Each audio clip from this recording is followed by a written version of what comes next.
में जाना पड़ता है।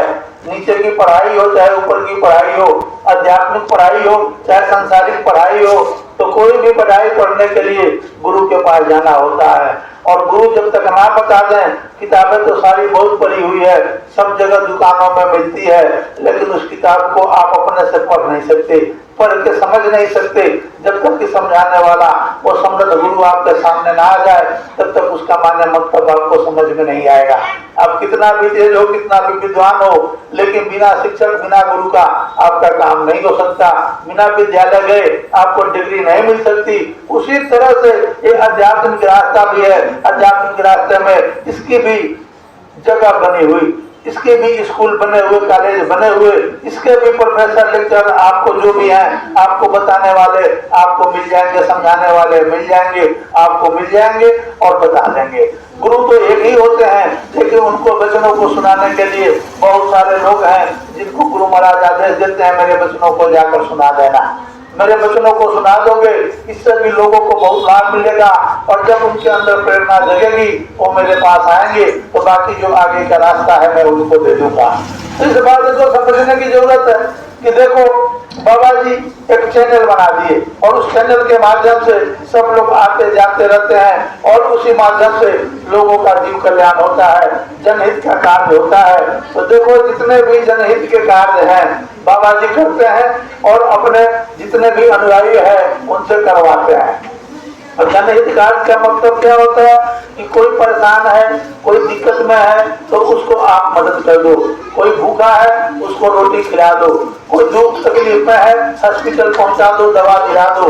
तो ये परमार्थ का जो काम है, परमार्थ जो आप करते हो, तो इससे आपके जीवात्मा के ऊपर जो पापों का बोझ जो लगा हुआ है, वो पापों का बोझ कम होता है। तो पापों के बोझों को कम करने के लिए ये बाबा जी बताते हैं कि देखो, अपने जीवन में परोपकार करो। परोपकार अगर नहीं करोगे तो ये समय ऐसे ही बीतते चला जाएगा और दिनों दिन कर्मों के बोझ से तुम दबते चले जाओगे और कभी भी 84 से छुटकारा नहीं होगा। और 84 से छुटकारा जब नहीं होगा तो तुम जा नहीं सकते। देखो, बाबा गांधी महाराज सन 1952 में बाबा गांधी महाराज अभी बाबा जय गुरुदेव महाराज के जो आदेश हैं, जो कार्य हैं, उस अधूरे कार्य को अब कर रहे हैं। जितना कार्य वो करके चले गए और जो बाकी रह गया उसके लिए इनको आदेश दिए। आध्यात्मिक उत्तराधिकारी बाबा कांजी महाराज उज्जैन वाले जो हैं वो उनके काम को आगे बढ़ा रहे, नाम को दे रहे, देश विदेशों में जाकर जय गुरुदेव नाम का प्रचार कर रहे, जय गुरुदेव नाम के झंडे को लगवा रहे, लोगों को मांसाहारियों को शाकाहारी बना रहे, नशा से मुक्त करा रहे। सभी जगह जय गुरुदेव नाम की ध्वनि और जय गुरुदेव नाम का पूजा हर एक आदमी से कराने का एक असफल प्रयास ये जो है ये चल रहा है और जिसमें सफलता भी मिलते जा रही। बहुत सारे लोग इस संसार में शाकाहारी होते चले जा रहे। अगर अपनी इच्छा से नहीं हो पा रहे तो डॉक्टर के पास जब जाते बीमारी पकड़ लेती और डॉक्टर कहते कि अगर तुम नहीं छोड़ोगे तो तुम्हारी मौत हो जाएगी, तो मजबूरी में लोग शाकाहारी हो रहे, नशे से मुक्त हो रहे। नशा जो है, नशा इंसान की बुद्धि को खराब कर देती है, माँ बहनों की पहचान को समाप्त कर देती है। तो नशे से बचने के लिए बाबा जी आह्वान करते हैं कि सब लोग नशा से बचे। नशा जो है जानलेवा है, समय से पहले मौत को निमंत्रण देती है। तो आपके पीछे वाले हैं उनका भविष्य जो है अंधकार में चला जाता। तो बाबा जी कहते हैं कि जिसको आप परिवार में लाए, जिसके वजह से आपके घर में जो लोग आए, जो बच्चे आए, उनको छोड़कर अगर आप चले जाएंगे तो फिर उसकी देखभाल कौन करेगा। तो देखभाल करने के लिए आपको जिंदा रहना जरूरी है। तो नशा जो है अकाल मौत को निमंत्रण देती है और अकाल मौत जब आपकी हो जाएगी तो आपके बाल बच्चे परिवार को कौन देखेगा। जीते जीते तकलीफ पीछा नहीं छोड़ता है, कभी पीछा नहीं छोड़ती। आप चले जाएंगे तो आपके घर परिवार को कौन देखेगा। तो बाबा जी ये नहीं चाहते किसी का अहित हो जाए, सब लोग खुशहाल रहे, जहाँ भी रहे मेहनत ईमानदारी की कमाई खाए। मेहनत ईमानदारी की कमाई में बाबा जी बताते हैं कि बरकत होता है। तो उस बरकत को पाने के लिए आप जिस क्षेत्र में है, जहाँ भी है, ईमानदारी की सख्त जरूरत है।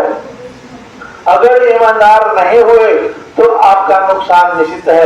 बेईमानी जो है ज्यादा दिन चलने वाली नहीं, वो थोड़े दिन के लिए चमक दमक रहती है, लेकिन थोड़े दिन के बाद वो धीरे धीरे वृद्धि होती चली जाती है। और एक दिन क्या होता है कि आप इंसान से भी आप नीचे चले जाते हो और दुख तकलीफ का पहाड़ धीरे धीरे आपके ऊपर टूटने लगता है। तो ऐसे रास्ते पर क्यों चलना जो आगे चल के हमको आपको तकलीफ में डाल दे। तो बाबा जी कहते हैं कि आपका प्रारब्ध निश्चित है, जो आपके प्रारब्ध में लिखा हुआ है वो आपको समय से मिल जाएगा। तो देखो बाबा मातान जी महाराज अभी हरियाणा बाउल में है और बाउल से चल के अभी नेपाल के लिए प्रस्थान करने वाले हैं। तो नेपाल राष्ट्र में जो हमारा पड़ोसी देश है वहाँ पे 25 और 26 तारीख को बाबा जय गुरुदेव जी का कार्यक्रम होने जा रहा। उस कार्यक्रम में हम आपको निमंत्रण देने के लिए आए हैं। बाबा जय गुरुदेव जी महाराज बोले कि घूम घूम कर मेरी बातों को बता दो, गाँव गाँव में बता दो, आगे आने वाला समय जो है अच्छा नहीं है। तो अच्छे समय के लिए बाबा जी जो संदेश दे रहे हैं, जो रास्ता दे रहे हैं कि हमारा और समय जो है जो बुरा चल रहा वो अच्छा हो जाए, तो घर में सुख शांति आ जाए, अमन चैन आ जाए। तो उस रास्ते पर चलने का जो रास्ता देंगे आप उस रास्ते पे आ जाइए, उस रास्ते को पा लीजिए, वहाँ पे चल के बाबा जी से रास्ता ले लीजिए। जो आपको रास्ता मिलता है कि नहीं मिलता है, ये जय गुरुदेव नाम इस कलयुग का जगा हुआ नाम है, इससे आपको लाभ मिलेगा।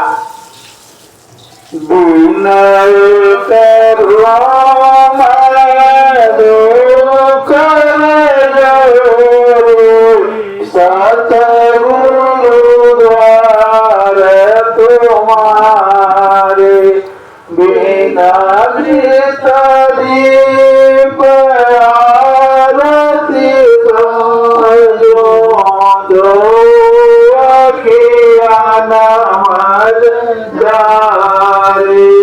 भाव सहित सब जो हत प्रियतम प्यार।